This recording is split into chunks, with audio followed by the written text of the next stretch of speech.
कक्षा निदेशक यह देखकर आश्चर्यचकित रह गए कि जो छात्र पहले कक्षा में सो जाता था वह आज वास्तव में ध्यान से सुन रहा था। लेकिन क्या आपको लगता है कि वह सुनना नहीं चाहता? उसकी हिम्मत ही नहीं हुई। मैं सोने के लिए जा रहा हूँ, मैं तुम्हें मार दूंगा। दरअसल युवा मालिक को यह नहीं पता था कि लड़की इतनी जिद्दी क्यों थी। उसे पूरी कक्षा में इतने सारे लोगों की परवाह नहीं थी, लेकिन वह सिर्फ खुद को ही देखती रही। यह बात अज्ञात है कि वह लड़की कई वर्षों बाद उसकी पूर्व पत्नी थी। अपने पिछले जन्म में उस लड़की पर गलत तरीके से नीच होने का आरोप लगाया गया था और उसने उसे विरासत हासिल करने में मदद की थी। अंततः वह बदमाशों के चंगुल में फंस गया और घर छोड़कर चला गया। वह लड़का ही था जो हमेशा उससे दूरी बनाए रखता था, लेकिन अंत में उन बदमाशों ने उसे जाने नहीं दिया। कृपया सहायता करें।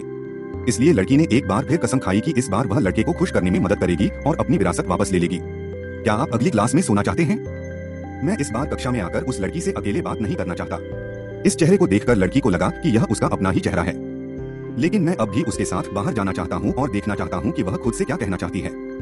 मुझे उम्मीद है कि जब मैं बाहर आऊंगा तो मैं उस लड़की को दोषी ठहराऊंगा कि उसने अपना फोन नहीं उठाया और खुद पढ़ाई करने नहीं गई। ओह, यह तो अच्छी बात है। मुझे खेद है कि उस लड़की की वजह से उनकी अंग्रेजी प्रतियोगिता के 2 पुरस्कारों में देरी होगी। लड़की ने सुना कि आप अभी भी प्रतियोगिता में भाग लेना चाहते हैं। मैं इस प्रतियोगिता में भाग नहीं लूंगा। मैं अब आपको और कोई क्लास नहीं दूंगा।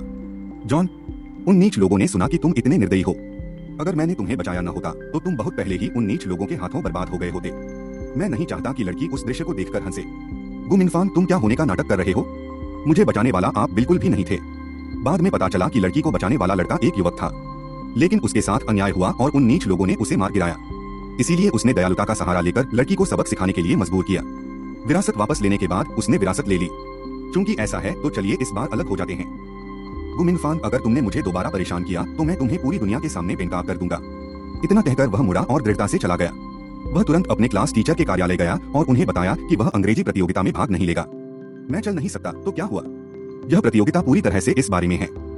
अगर आप चाहें तो टूर्नामेंट छोड़ सकते हैं, लेकिन लिनयू कुछ ज्यादा ही उत्साहित हैं। शीट संगीत में सम्मान। यदि आप स्वर्ण पदक जीतते हैं तो आपको एक बड़ा भंडारण स्थान मिलेगा। यह सीधे तौर पर आपके भविष्य से संबंधित है। मुझे उम्मीद है कि आप अपना सर्वश्रेष्ठ प्रदर्शन कर पाएंगे। लेकिन लड़की जानती थी कि पिछले जन्म का वह नीच व्यक्ति इस अवसर का लाभ उठाकर किन्नताओं में प्रवेश करने वाला था। उसके लिए यह वापसी सस्ती नहीं हो सकती। इसलिए उसने मुझे प्रतियोगिता में भाग लेने देने का प्रस्ताव रखा। फिर मैं लोगों को बदलना चाहता हूँ। मैं गुमिन्नान को अपना साथी चुनता हूँ। जैसे ही यह बात सामने आई, कुछ लोग बेहद उग्र हो गए। वह लड़का स्कूल में एक प्रसिद्ध सीनियर छात्र है। उसे स्कूल की ओर से प्रतियोगिता में जाने दो। इससे स्कूल में हिंसा और बढ़ जाएगी। मेरे पिता को भी लगा कि मेरा बड़ा बेटा इस मूड में नहीं है।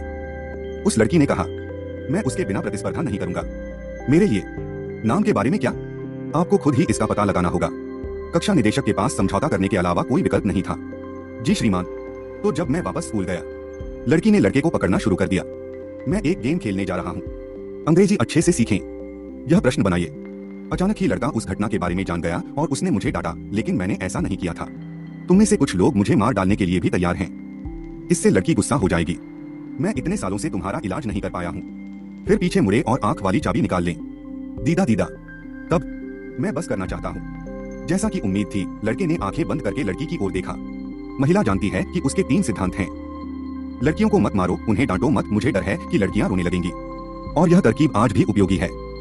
लड़के ने जल्दी से परीक्षा पत्र उठा लिया। वाहवाही वाहवाही, आनंदमय भोजन, खून के भोजन की प्रशंसा करना, मछली के छोटे टुकड़े, नंद सिंह। कुछ देर बाद लड़के ने परीक्षा समाप्त की और जल्दी से बास्केटबॉल खेलने चला गया। लड़की ने उसे इतनी जल्दी चौंका दिया कि सहपाठी को चिंता होने लगी कि लड़का शायद मजाक कर रहा है। उस समय इसका असर लड़की के प्रदर्शन पर पड़ेगा। लेकिन जब लड़की की एक एक करके जांच की गई तो पता चला कि वह सब कुछ सही कर रही थी। वह कैसे संभव है?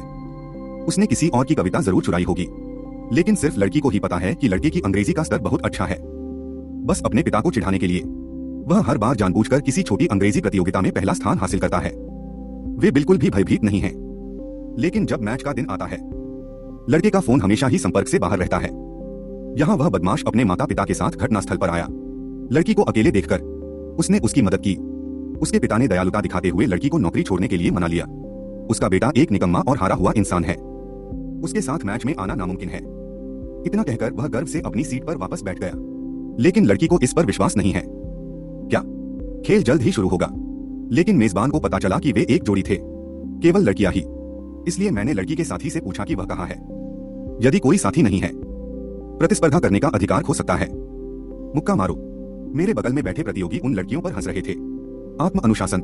छात्र को छोड़ दें और एक छात्र का चयन करें। अब यह अच्छा है। मैं स्वर्ण पदक से कोई संबंध नहीं रखूंगा। लेकिन मैं इस बारे में बात नहीं करना चाहता क्योंकि मुझे घर से बाहर निकाल दिया गया था। किसने कहा कि मैं यहाँ नहीं था?